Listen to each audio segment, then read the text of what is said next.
Bakundi ya betu ya imekwiza malumalu yake na kati ya cercle. Si bene mekwiza au akinumbu ya bubu yai. Bene fana kuzaba ke ni ngunga ya zambi ya umosi mebula na kati ya batima ya bene.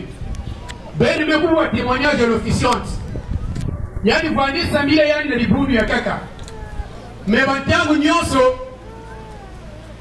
bake bogiri yani kwenda samila na luzolo kwenda na kibosi et beto meku wa beto mosi ba réaction voilà kana yai que Emile le diable incarné que Emile yani deveza mouler le kwenda samila ve mais jusqu'à ce que l'esprit de Dieu lui-même l'esprit de vérité dit Emile nous fasse tout quoi beau mfungi ya mamebe me convaincre yandi et buru yandi yai tena ko officier séance awaza bonga et beno aussi certainement que la kati ya mambuni ya beno, côté beno kele, côté beno kusambilaka, vous avez dénigré Guy Emile Oufassi Tibabo.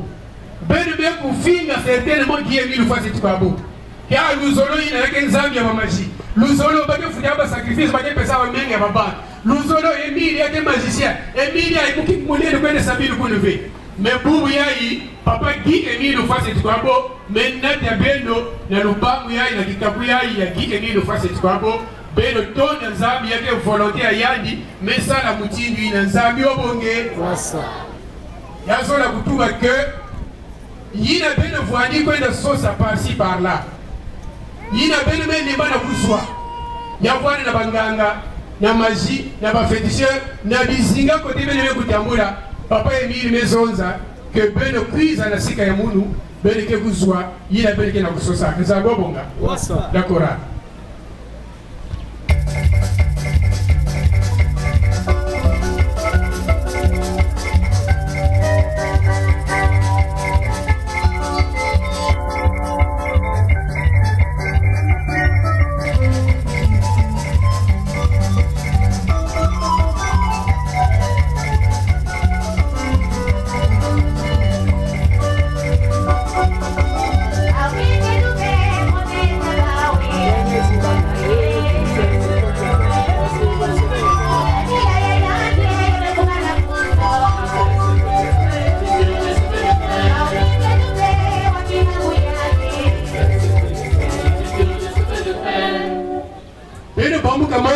Mukande ya moyo to na Bible metike na kifuani ya bazapotre voandiki meku kwende na la pêche bameku loba toute la nuit mais bakuzwaka ata mbisi motivé et na suka atango fumu meku isa kutarana na bawi le Seigneur Jésus-Christ me demandé bawi iki beno mekuzwa bamezonda fumu ataki motivé Pipo ya mkaka ya mfimba, pipo ya mkaka c'est congolais.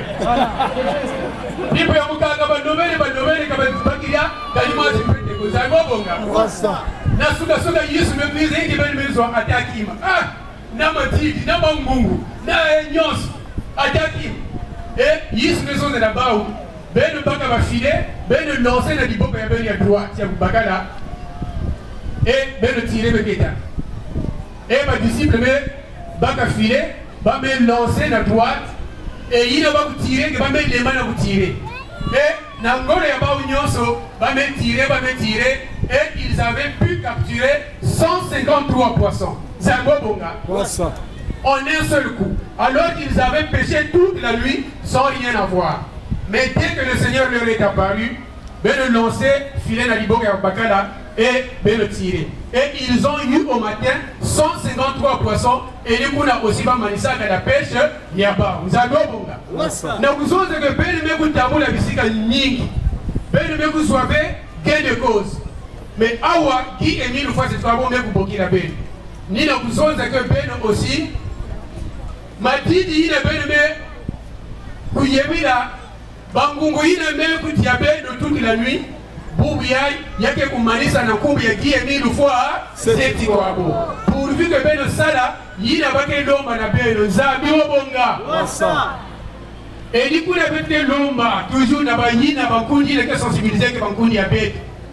Ce qui marque la différence entre Luzolo et Mabundi ya kaka là où papa ngabete katukaka la loi du sacrifice.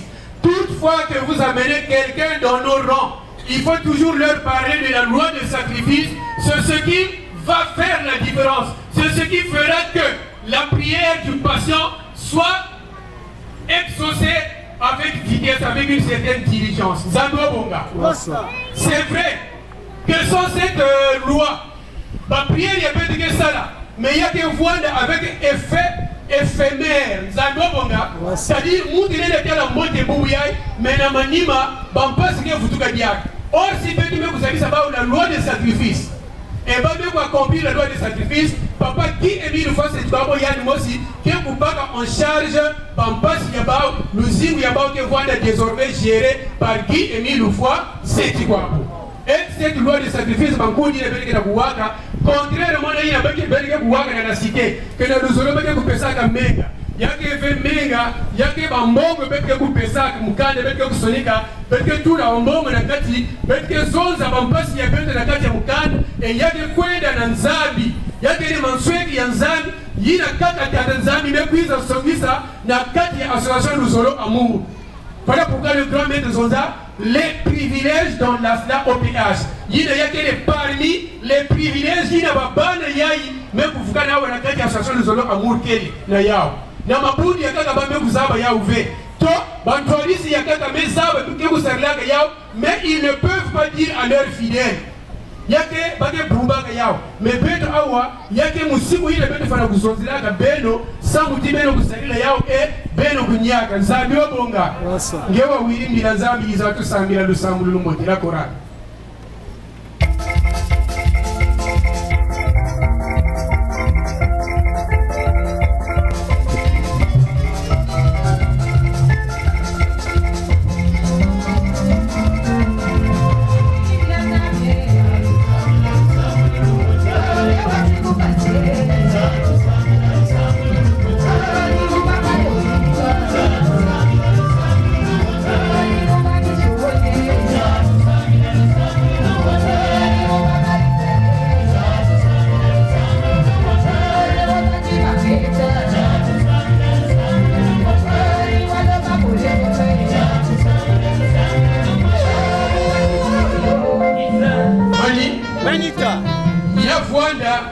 Mambo ya kimefu, yafanya mambo ya kindoki.